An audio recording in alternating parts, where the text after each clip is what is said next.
Chapter 7, Subdivisions. Local Government Subdivision Regulation. All subdivisions of land must receive approval of the county government or the municipal government if located within the boundaries of the city or town. These statutes: 1. Provide for the review of land divisions of 5 or fewer lots by the counties or municipalities. 2. Allow counties or municipalities to adopt ordinances and regulations for the review of such land division. Local subdivision regulations include setting standards for streets, easements for utilities, sewers, water mains, and rights of way, including irrigation, lot sizes, setback lines, and areas reserved for schools, parks, and other recreational facilities, such as swimming pools, activity centers, golf courses, or tennis courts.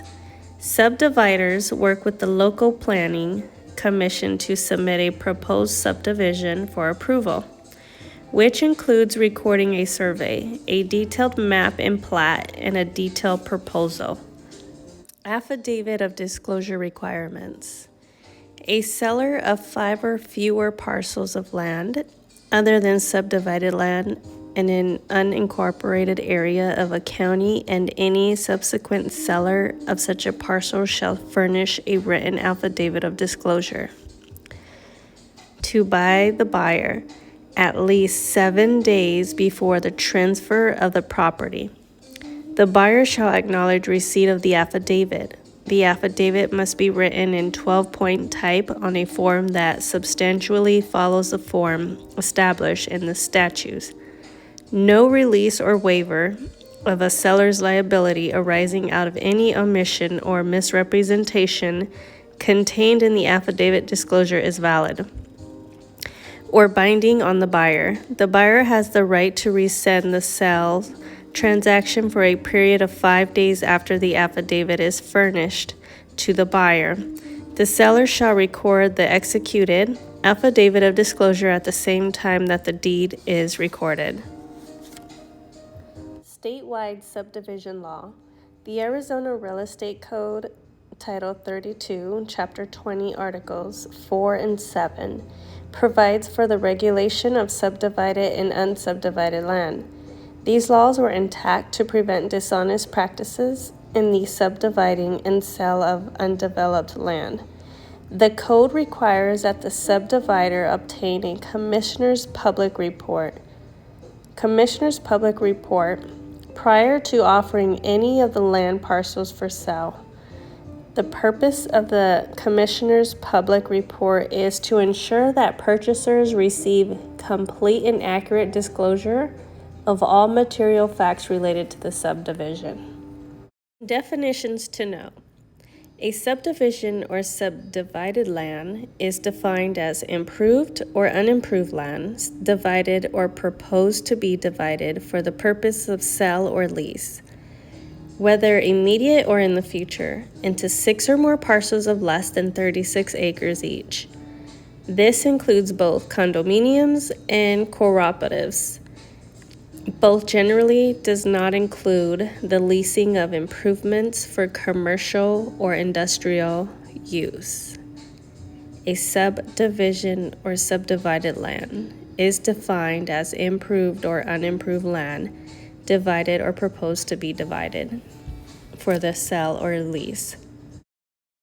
Unsubdivided land is 6 or more parcels, each measuring from 36 acres up to 160 acres that are offered or advertised under a common promotional plan for sale or lease, except that agricultural leases are not considered unsubdivided land.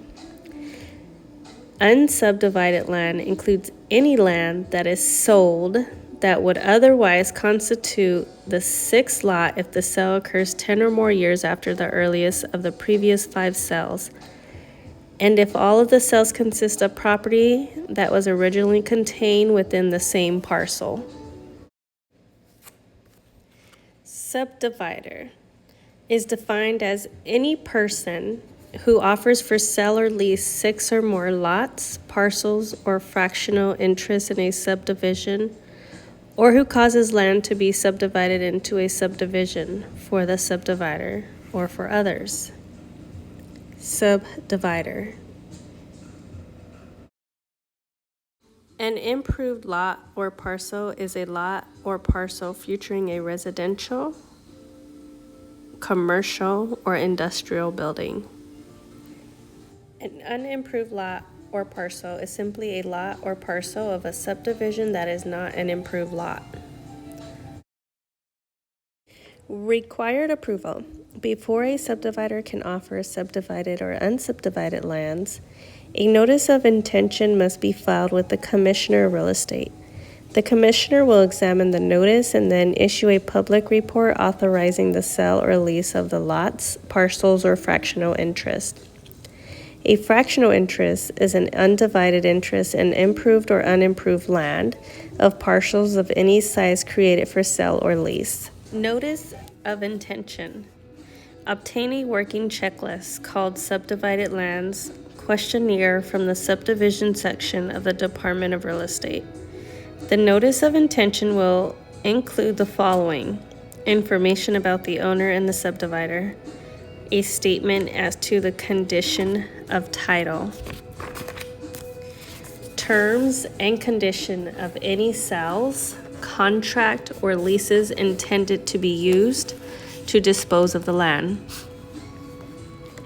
a recorded plat map of the subdivision, a recorded plat map of the subdivision, a description of the land, its locality, and services available, including approved sewage and solid waste collection, a statement regarding provisions of permanent access, a statement regarding provisions of permanent access, a statement as to the location of the nearest public schools, a statement as to the location of the nearest public schools, a statement as to the proposed use of the subdivision along with any restrictive covenants, a statement as to the proposed use of the subdivision along with any restrictive covenants, information regarding improvements and liens related to improvements, and the approximate amount of annual taxes.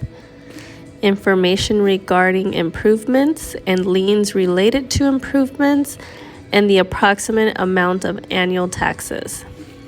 A statement regarding assurances for the completion of off-site improvements. A statement regarding assurances for the completion of off-site improvements.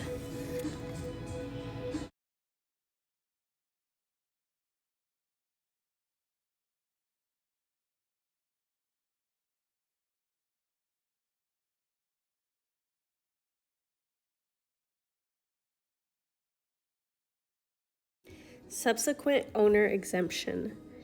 If a public report was previously issued, the Commissioner may grant a subdivider of lots of parcels within a subdivision an exemption from the notice of intention requirements. Assured and adequate water supply.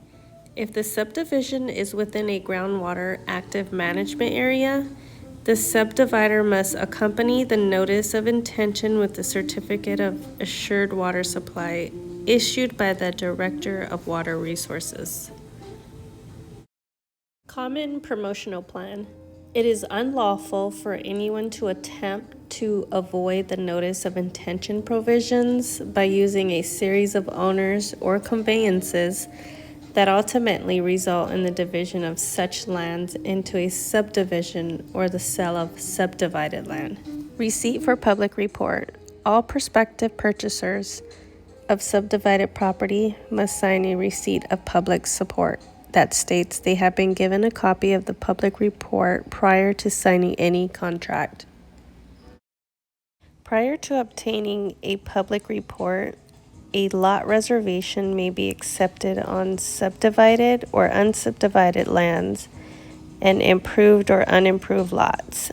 Lot reservations. Rescission. Rescission. Rescission. Rescission is also referred to as the cooling off period. Can we see that? That looks a little bit better. The cooling off period. So here's what happens. When you buy a home, when you're doing a purchase mortgage, once you sign those documents at the closing table, your loan's basically done. You had the entire pre-approval process, the processing time, the underwriting time to make sure that you really wanted to purchase this mortgage. When you sit down with that agent at the title company or wherever it is that you're closing and you sign those final documents, done deal. Signed, sealed, and delivered. You should get your keys, and the loan normally funds that exact same day. There is no right of rescission on a purchase. On a refinance, you have, here's the big number, 3 days, okay? You have 3 days after you sign your loan closing paperwork to kind of cool off. Make sure that you are getting into a loan that makes sense. If you've got buyer's remorse, if you get a better deal that comes along after you've already closed your purchase, you've got this 3 days to cool off and exercise your right to rescind on the loan, renege, cancel, bail out, whatever you want to call it. That is your right as a consumer. Contract disclosures. All forms for contract must disclose the nature of the document, the purchaser, and leasee's right to receive a copy of the commissioner's public report, and, if applicable, the right of rescission for an unimproved parcel.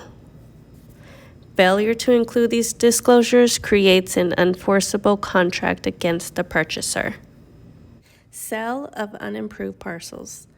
One of 3 procedures must be used in the sale of unimproved parcels. 1. Seller financing. The seller signs and delivers a deed transferring marketable title. The deed and instrument must be recorded within 60 days after both parties sign. 2. Escrow agent. The purchase contract is signed by the seller and must be recorded and deposited within 60 days of execution. The seller provides a preliminary title report, the deed conveying marketable title, and the lot released from any blanket encumbrance. The documents must be recorded within 60 days after the purchaser has fulfilled his or her obligation. Trustee. The procedures are the same as with the escrow agent, except that the trustee will sign deeds and record items as necessary. Inspection and right of rescission. A protection against high-pressure tactics and a cooling-off period are provided. In that, all contracts for the sale of unimproved parcels in a subdivision can be unilateral, rescinded without cause by the purchaser of the parcel as follows. 1.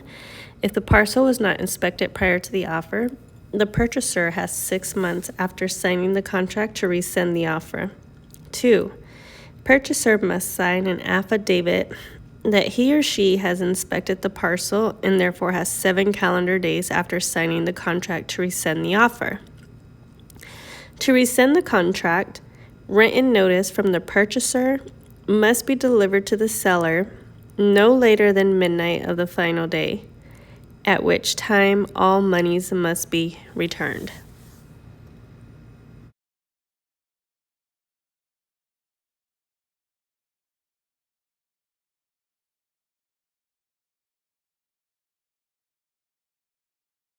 Cooperatives are generally organized as corporations, with the tenants owning the stock. The individual purchaser of an apartment receives stock in the corporation and has a personal property interest in the form of a proprietary lease.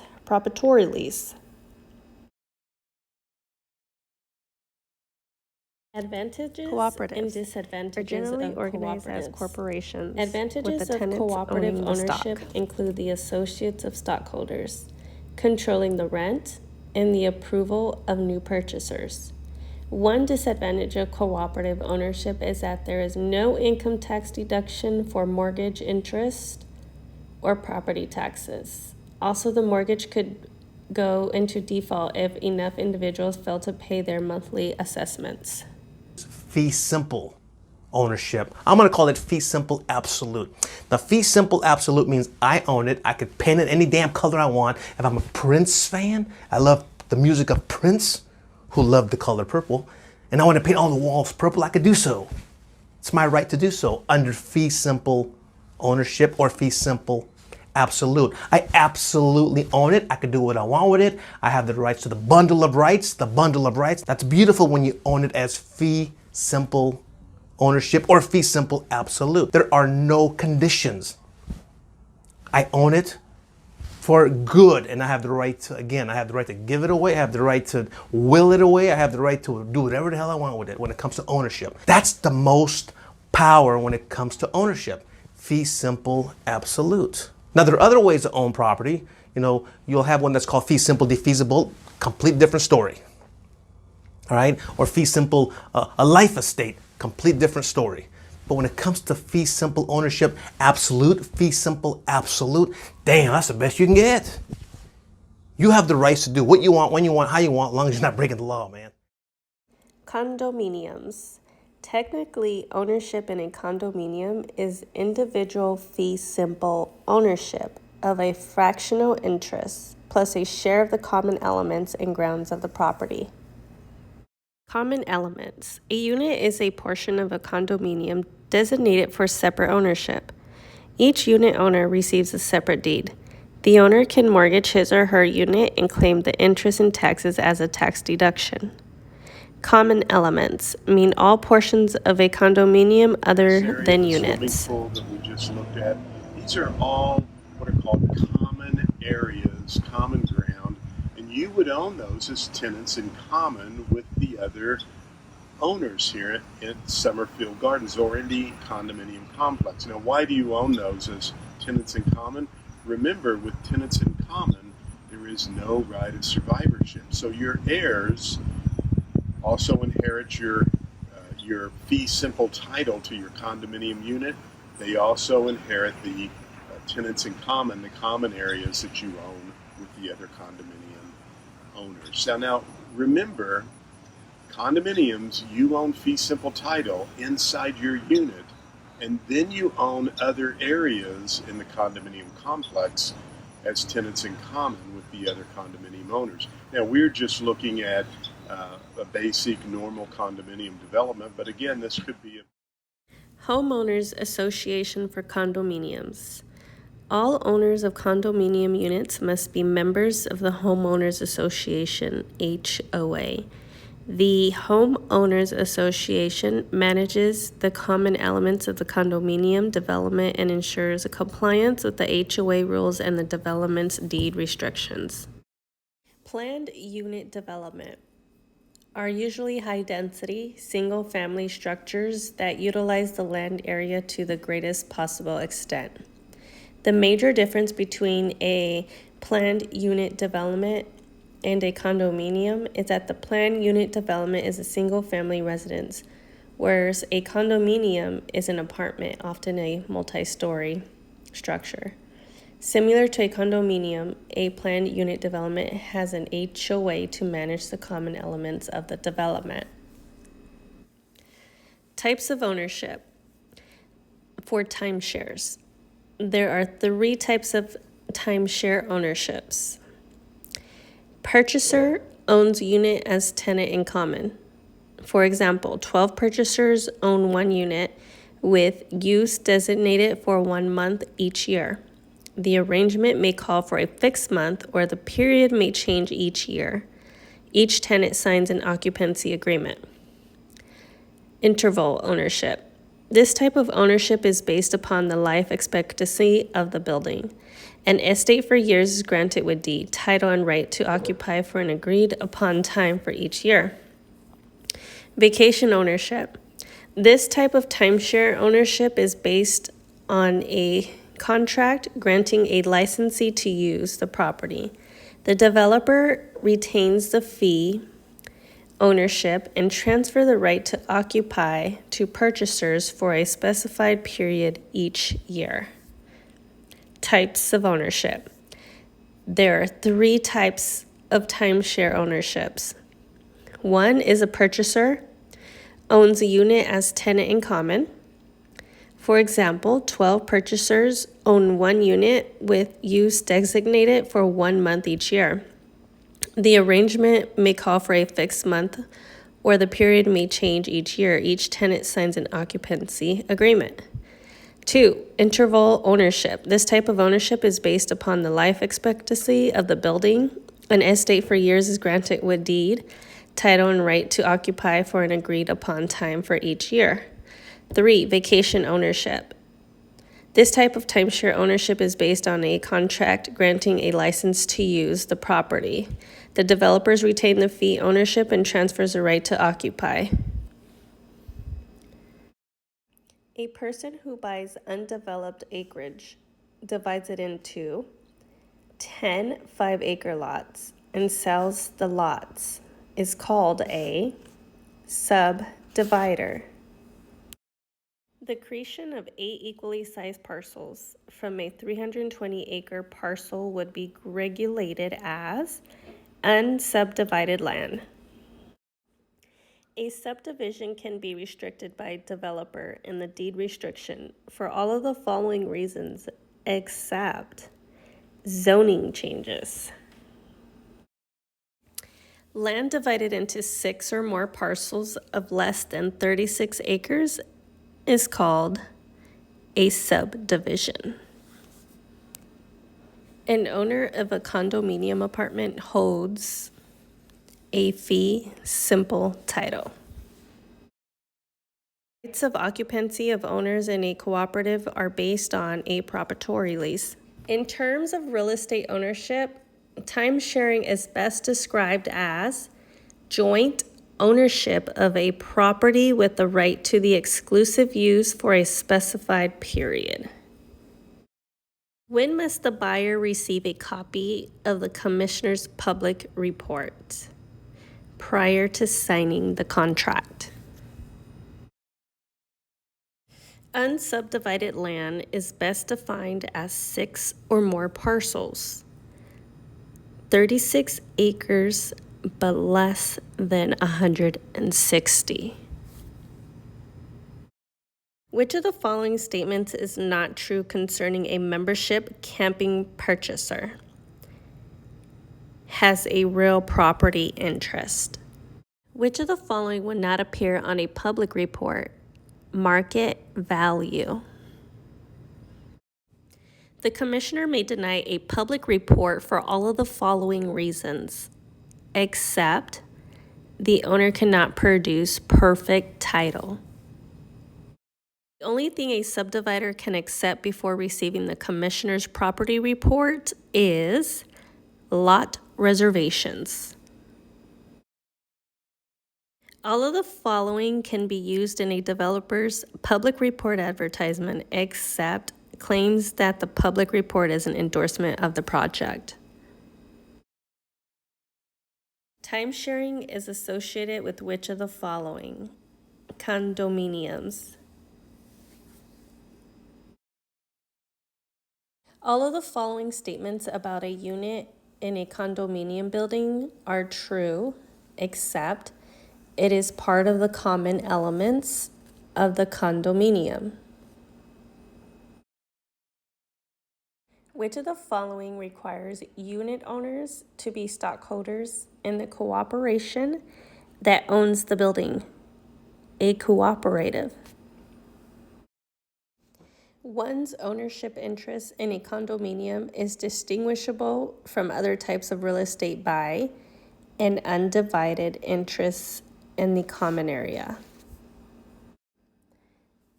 An improved lot per Arizona Revised Statute is defined as which of the following? A lot on which a structure will be built within 2 years from the date of the contract. How long does the buyer have the right to void the contract for the purchase of subdivided land if the buyer did not receive a CPR prior to signing? 3 years.